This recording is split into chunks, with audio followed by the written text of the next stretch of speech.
Hello guys, welcome back to my channel. അപ്പോൾ ഞാനും അമ്മച്ചിയും കൂടെ ഇന്ന് തിരൂര് പോവാണ്. പക്ഷേ ഇന്ന് എന്നത്തെയും പോലെയല്ല, ഒരു വ്യത്യാസമുണ്ട്. എൻ്റെ മാറ്റൽ കഴിഞ്ഞ് ഞാൻ അമ്മച്ചനെ വെയിറ്റ് ചെയ്തുകൊണ്ടിരിക്കുകയാണ് ഗൈസ്. ഇന്ന് മാവേലി പോയപ്പോൾ ഞാൻ നേരം വൈകിക്കൊണ്ട് ബസ് കിട്ടാത്തതിന് അമ്മച്ചനെ പറയാൻ ബാക്കിയൊന്നുമില്ല. 2026 പുരോഗമനമുണ്ട്.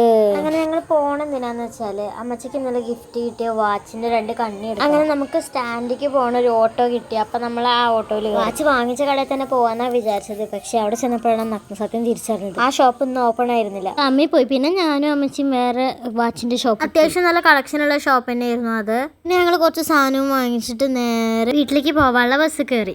വരുമ്പോൾ ബസ് ഇറങ്ങിയിട്ട് മണിക്കൂട്ടിന്ന് കുറച്ച് സിപ്പപ്പും വാങ്ങിച്ചു. അവർ തുറന്നത് എങ്ങോട്ടൊക്കെ സിപ്പപ്പ് പോയെന്നൊരു പിടുത്തമില്ല.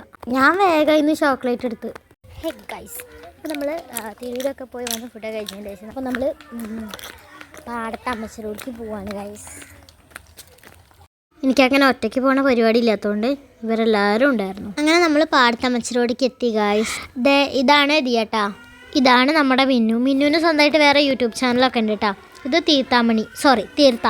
ഇതാണ് വീണേച്ചി, മിന്നുന്റെ ചേച്ചിയാണ് കേട്ടോ. നമ്മുടെ കൂട്ടത്തിൽ ഏറ്റവും പ്രായമുള്ളത് വീണേച്ചിക്കാണ് എന്ന് വിചാരിച്ചാൽ അതിൻ്റെ അഹങ്കാരമൊന്നുമില്ല കേട്ടോ. അതുപോലെ തന്നെ പിഞ്ച് മനസ്സ് എന്ന് കരുതി അതിൻ്റെ മെച്യൂരിറ്റി കുറവൊന്നുമില്ല കേട്ടോ. സത്യം പറഞ്ഞാൽ ഞാൻ വീണേച്ചിന് ഇത്ര പൊക്കി അടിക്കില്ലായിരുന്നു. ഈ ക്ലിപ്പ് യൂട്യൂബിൽ ഇടണ്ടെന്ന് പറഞ്ഞുകൊണ്ട് മാത്രമാണ് ഞാൻ ഇത്രയും പറഞ്ഞത്. പിന്നെ യൂട്യൂബിൽ ഇടുന്നതൊന്നും ഓർക്കൊരു വിഷയമല്ല, കാരണം ഓർക്ക് സ്വന്തമായിട്ടൊരു യൂട്യൂബ് ചാനൽ ഉള്ളതാണ്. പണ്ട് ഞങ്ങളെ മെയിൻ പണി തീർന്ന് ഞങ്ങളൊന്ന് കൂടിയിട്ടുണ്ടെന്നുണ്ടെന്നുണ്ടെങ്കിൽ വാതിലടച്ച് ലൈറ്റ് ഓഫ് ആക്കിയിട്ട് പ്രേതക്കഥ ഇരുന്ന് പറയും. പക്ഷേ ഇപ്പം അതൊക്കെ മാറിയിട്ടോ. ഇപ്പം ഞങ്ങൾ പണ്ടത്തെ കാര്യങ്ങളൊന്ന് റിവൈസ് ചെയ്തെടുക്കുമായിരുന്നു. ഇതേ 37 നമ്മളെ സ്റ്റോറി ടെല്ലർ. ചേച്ചി ഓരോ കഥ പറയും, ഞങ്ങൾ പേടിക്കും. ചേച്ചി സുഖമായിട്ട് കിടന്നുറങ്ങുകയും ചെയ്യും.